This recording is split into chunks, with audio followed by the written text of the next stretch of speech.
السلام علیکم ورحمۃ اللہ وبرکاتہ۔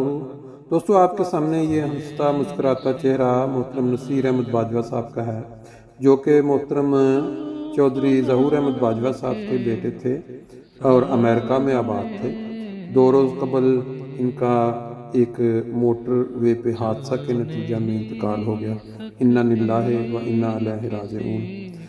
اس دنیا میں جو بھی شخص آیا اس نے ایک دن جانا ہے۔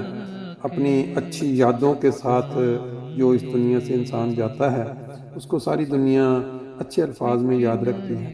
یہ دیکھیں آپ کے سامنے یہ مناظر ربوہ، ہمارے دلوں کی بستی، وہاں پہ جو گول بازار ہے وہاں کے ہیں۔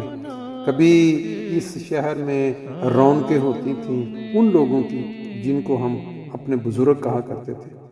ربوہ میں امن ہوتا تھا، سکون ہوتا تھا اور یہ خوف کا عالم نہیں ہوتا تھا۔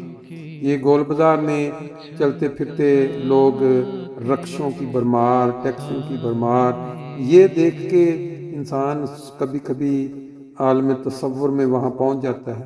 اور اب یہ منظر جو آپ کے سامنے ہے یہ دارالصدر کا ہے۔ دارالصدر کے کئی حصے ہیں، وہاں سے جڑی بہت سارے لوگوں کی یادیں وہ لیے اپنے دلوں میں سمائے بیرونی دنیا میں منتقل ہو گئے۔ انہی میں سے محترم نصیر باجوہ صاحب مرحوم تھے، جن کے والد صاحب ظہور احمد باجوہ صاحب جو ہیں مسجد انوار کے سامنے جو نکر والا مکان ہوتا تھا وہاں رہائش پذیر رہے۔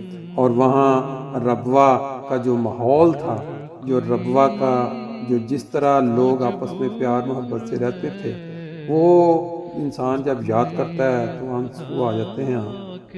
اب جو لوگ باہر آ کے آباد ہو گئے ہیں ان کی جو یادیں ہیں پاکستان کے ساتھ، ربوہ کے ساتھ، وہ آہستہ آہستہ مدھم ہوتی جا رہی ہیں، کیونکہ پاکستان کے جو ظالم حکمران ہیں اور بدبخت مولوی، انہوں نے احمدیوں کا وہاں جینا حرام کر دیا ہے۔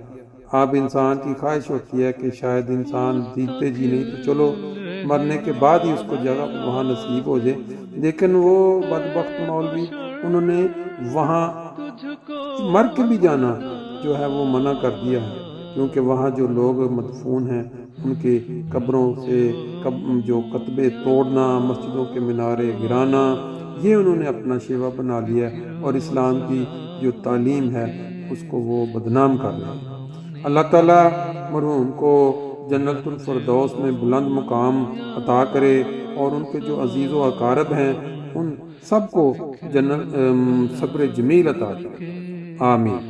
انشاءاللہ تعالیٰ پھر کوئی نئی جو اپڈیٹ ہوگی اس سے آپ کو آگاہ کریں گے۔ اللہ تعالیٰ سے دعا ہے کہ سب اپنے اپنے گھروں میں